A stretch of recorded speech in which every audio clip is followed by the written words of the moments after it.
Welcome to Spam Filter for Your Brain, bite-sized ponderings on how our thoughts influence our behaviour and our lives, and because we're all connected, how our thoughts impact the world. I'm here to help people reconnect with their bodies and declutter their brains. And I don't believe that we should just magically know how our emotions and our thoughts impact our lives if no one ever teaches us. So let's learn this stuff together.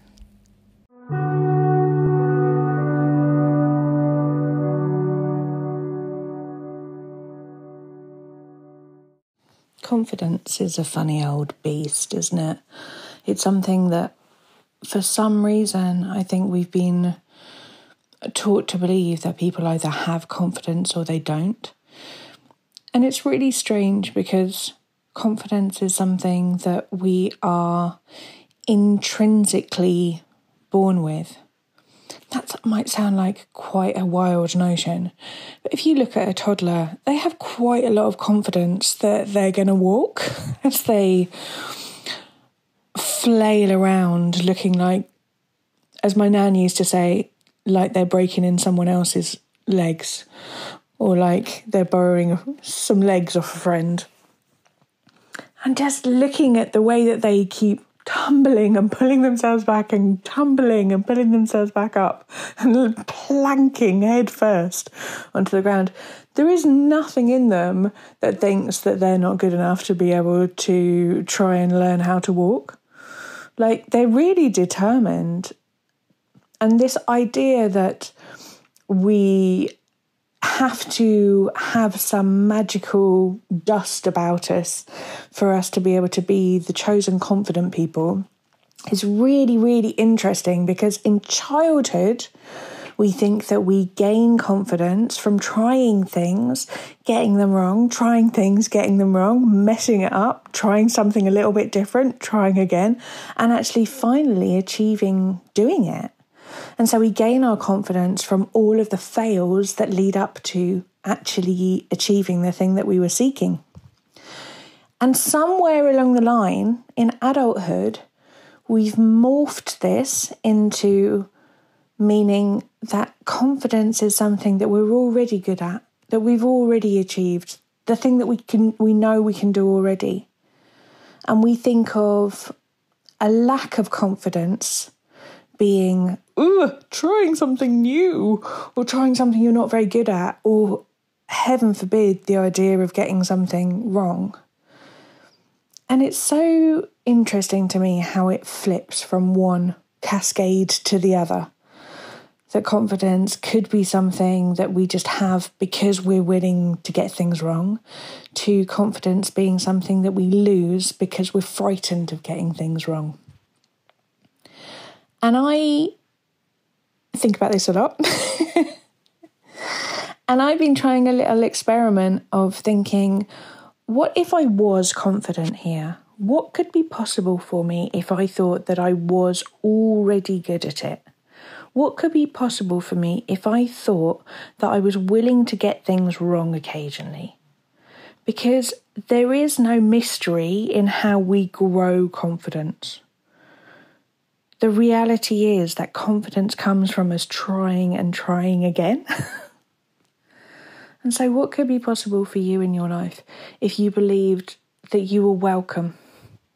If you believed that you were competent? If you believed that you were the kind of person who could do the thing that you're going to try?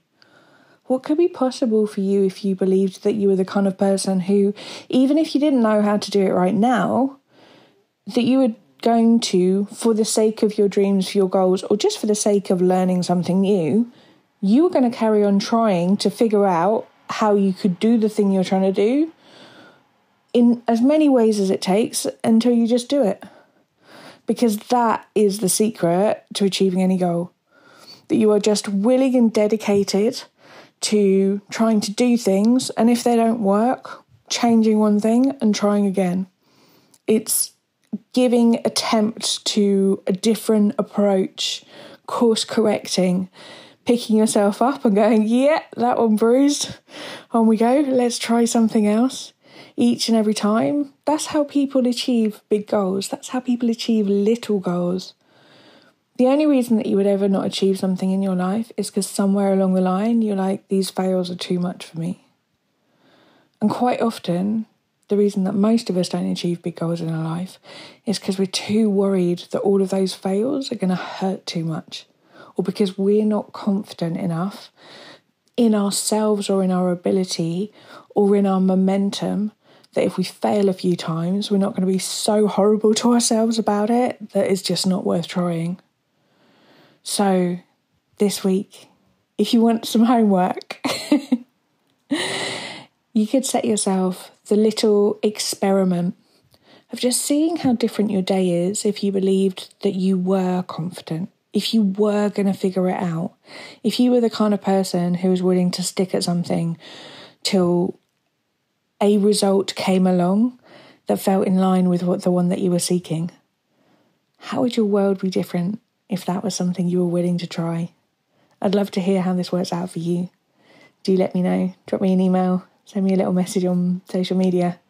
And I hope that it opens up many doors for you of possibilities and extra lessons along the way, what we learn about ourselves, about others, and how we interact with the world. I look forward to speaking to you next week. If you're enjoying what you're hearing on the podcast here, I would love to invite you to Self-Care School.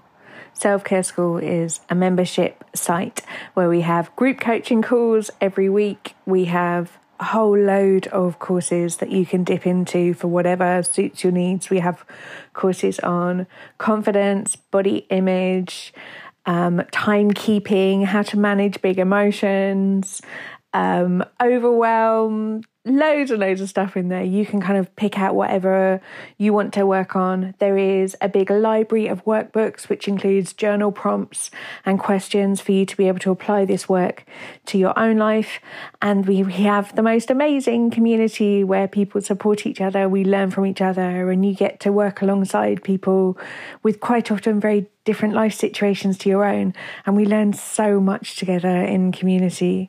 If you would like some more of this, please do hop over to selfcareschool.co.uk.